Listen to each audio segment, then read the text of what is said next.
Parks, parkways, and other natural features have served for recreational, commercial, and political purposes for centuries. While these infrastructures are important in maintaining natural resources and creating healthy, livable environments, there is an associated phenomena, green gentrification, wherein the development of sustainable systems incurs rising property values. As a result, residents become cost-burdened and are displaced by the very things that were meant to serve them. A notable occurrence of green gentrification is evident at Folwell Park in Minneapolis, as properties directly adjacent to the park have higher values compared to those further away. Other sustainable systems within the Twin Cities, such as public transportation, also demonstrate a pattern of concentrated infrastructure that drives increases in property value and a chance for green projects to become a commercialized amenity. This phenomena can be understood as a gradient, in which the development of green infrastructure fluctuates between promoting emplacement on one end and driving displacement on the other. By expanding the notion of what green infrastructure is and dispersing rather than concentrating it, ecological processes can distribute alongside community resiliency methods, subtly improving the environment and emplacement. Renters, ecology, and community groups within the Twin Cities all play a part in this proposal. Cost-burdened rent areas and their renters are subjected to a greater effect of displacement by rising property values. Disinvested areas suffer from conditions such as deteriorated and vacant housing and poor air quality, making them targets for development. Community groups understand their local urban pattern, becoming a vital asset in social development. These conditions illustrate key zones, issues, and opportunities to address green gentrification, and suggest several mechanisms that can promote emplacement alongside green infrastructure within Twin Cities neighborhoods. Landscaping elements, like parks, are an example of the effect of green gentrification within the Twin Cities. Typically developed as concentrated large-scale projects, they're advertised as an amenity of the community and often overshadow their ecological impact. Parks provide stormwater management systems, a vital component of green infrastructure that deals with increased flooding. In a harsh winter climate such as the Twin Cities, biosoils serve as an alternative method in dispersing the ecological benefit of stormwater management and altering the urban pattern in a discrete way. These systems slow the flow of water and help retain rainfall in specific areas rather than allowing the natural topography to carry runoff sporadically. Pocket parks are a mechanism utilizing bioswales to deal with road salt and snow runoff in the Twin Cities. Road salt disrupts nearby soil compositions by displacing minerals or absorbing water and permanently altering the chloride concentration in U.S. waterways. These pocket parks consist of native trees and bioswale systems integrated with sidewalks. This configuration creates an appealing social space for the communities to interact in, provides public space for residents, and invisibly improves local environmental conditions. Transportation dominates the landscape in the form of roads and highways, contributing to the carbon emissions released into the atmosphere through motor vehicles. Micromobile transportation has been a key measure to reducing adverse effects on air quality. Bike paths offer a more compact transport infrastructure compared to traditional roads.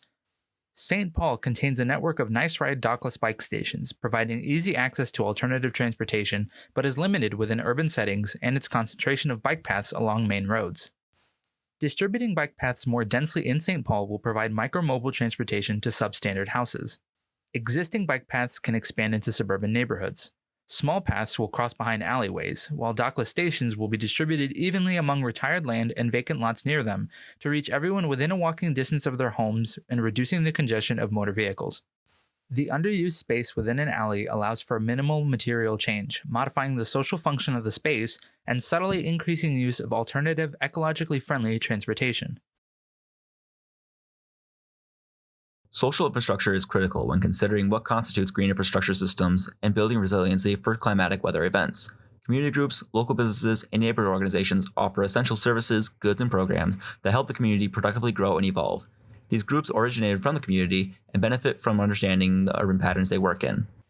They commonly reside in denser commercial corridors, contributing to concentrated emissions of air pollutants and placing residents at higher risk of heat stroke and other health issues during heat waves. Corner fronts act as a grounding element in neighborhoods, creating informal opportunities for sustainable relationships with residents compared to traditional commercial corridors. Dispersal of businesses along these corner fronts creates social stability, allows for essential services to excel in these environments, and promotes a mindset for more ecologically friendly decisions as a business in a residential locale. Community corner fronts can be configured to disperse at urban heat islands and locate these essential services closer to residents. The dispersals will be spaced depending on the current services offered by local businesses to mitigate gentrification that would occur by creating a mixed-use neighborhood. Now that Minneapolis has eliminated the single-family residential zoning class, intersections can be occupied with a mix of businesses and dwellings, including community groups and local organizations that contribute to their neighborhood. These community corner funds act on the need for commercial liveliness and social stability within neighborhoods while acknowledging the spatial requirements of implementing socially conscious green infrastructure. Public transportation infrastructure such as roads are built primarily for motor vehicles. Neighborhood blocks can come together and reclaim the space of the road for other uses, creating a pocket neighborhood that allows for housing to be redeveloped with more variety and green infrastructure to be distributed.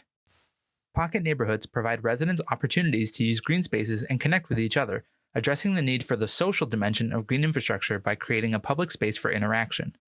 Reduced motor vehicle congestion on the main road resulting from alleyway bike paths allows local ecologies to grow along street verges and configure street parking into pocket parks.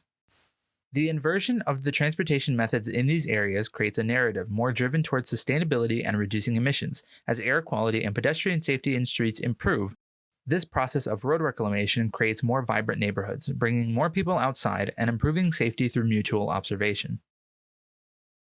Deployment of these mechanisms can utilize government grants as funding for local neighborhood associations to develop projects under conditions that establish community feedback networks, as well as guidelines for acceptable quality and maintenance, and terms and conditions for expanding renter-occupied property. Community groups focused on horticulture and landscaping are recommended to oversee these operations.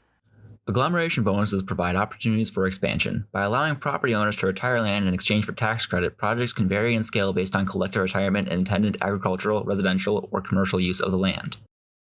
As a way to manage even development of green infrastructure, a ratio of development compares completed projects of one block with others nearby, allocating funds between them to incentivize development on ones that haven't completed many projects or need more funding. The interventions and framework proposed here disperse green infrastructure rather than concentrate it, mitigating the effects of drastic property value change and avoiding the threshold at which investment becomes adverse. As this system unfolds throughout the city, it becomes accessible to many, providing ecological and social benefits and keeping the green subtle.